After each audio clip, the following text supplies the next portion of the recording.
Time of death 247.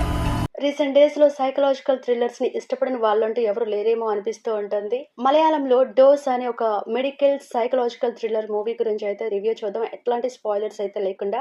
ఈ movie ఫ్యామిలీతో కలిసి అయితే చూడొచ్చు. 4.9 అవుట్ ఆఫ్ 10 IMDb రేటింగ్ అయితే ఉంది. 2 hours 90 minutes డ్యూరేషన్. ఆహాలో అమెజాన్ ప్రైమ్ లో తెలుగు లాంగ్వేజ్ లో అయితే అవైలబుల్ గా ఉంది. ఫ్యామిలీతో కలిసి ఎట్లాంటి ఇబ్బంది లేకుండా చూడొచ్చు. ఎలాంటి అడల్ట్ కంటెంట్ అయితే లేదు. Direction, editing, photography, music all okay, but acting కొంచెం డల్ గా అయితే అనిపించింది. ఈ మూవీ చూసినప్పుడు టైం వేస్ట్ అనేది మనకేం అనిపించదు.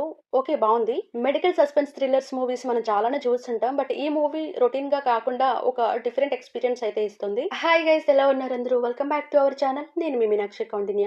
ఒక రిక్వెస్ట్ గైస్, మీరు సబ్స్క్రైబ్ చేసుకుంటే అది ఎంకరేజ్మెంట్ గా అనిపిస్తుంది కదా, so please subscribe the channel. Plot ఏంటంటే, స్టోరీ అంతా కూడా ఒక కార్పొరేట్ హాస్పిటల్ చుట్టూ అయితే తిరుగుతూ ఉంటుంది. ప్రకాష్ ఒక పల్మనాలజిస్ట్ ఈ హాస్పిటల్లోనే వర్క్ చేస్తూ ఉంటాడు.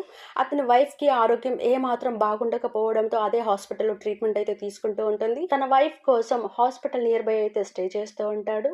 ఫైన్ డే కార్డియాలజిస్ట్ అరుంధతి అయితే ఆ హాస్పిటల్ కి కొత్తగా వస్తారు.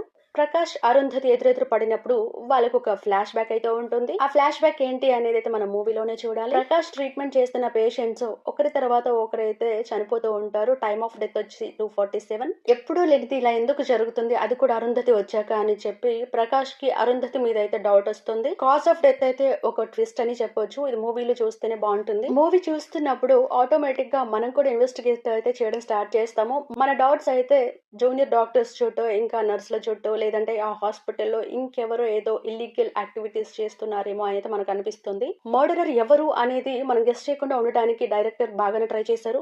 అన్ప్రెడిక్టబుల్ ట్విస్టే ఈ మూవీకి ఒక స్ట్రెంత్ అయితే ఇచ్చింది. డాక్టర్ ప్రకాష్ ఈ విషయం గురించి హాస్పిటల్ సీఈఓతో అయితే డిస్కస్ చేస్తాడు. అన్అఫిషియల్ గా ఒక ఆఫీసర్ అయితే ఎస్పీ గారు ఆ హాస్పిటల్ కి పంపిస్తారు. ఫస్ట్ హాఫ్ అంతా హాస్పిటల్ ఏం జరుగుతుందనే ఒక కన్ఫ్యూజన్ అయితే క్రియేట్ చేశారు. ఫస్ట్ హాఫ్ మొత్తం డౌట్స్, రీసెర్చ్ తోనే ఉంటుంది. సెకండ్ హాఫ్ లో పోలీస్ ఆఫీసర్ వివేక్ అయితే రంగంలోకి దిగుతాడు. ఇన్వెస్టిగేషన్ స్టార్ట్ చేసిన తర్వాత తనకు కొన్ని షాకింగ్ ఫ్యాక్ట్స్ అయితే తెలుస్తాయి.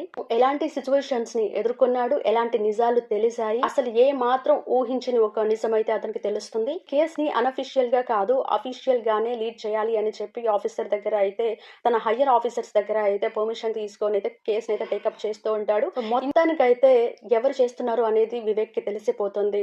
మూవీ ఎండ్ అయితే నాకు బాగా నచ్చింది. లాస్ట్ 5 minutes కూడా చాలా ఇంట్రెస్టింగ్ గా అయితే అనిపిస్తుంది. So guys, this is my opinion. మీకు ఎలా అనిపించిందో ఈ మూవీ చూసాక కమెంట్ చేయండి. ఈ వీడియో మీకు నచ్చినట్లయితే ప్లీజ్ లైక్, షేర్ చేయండి, కమెంట్ చేయండి guys. Thank you so much for watching.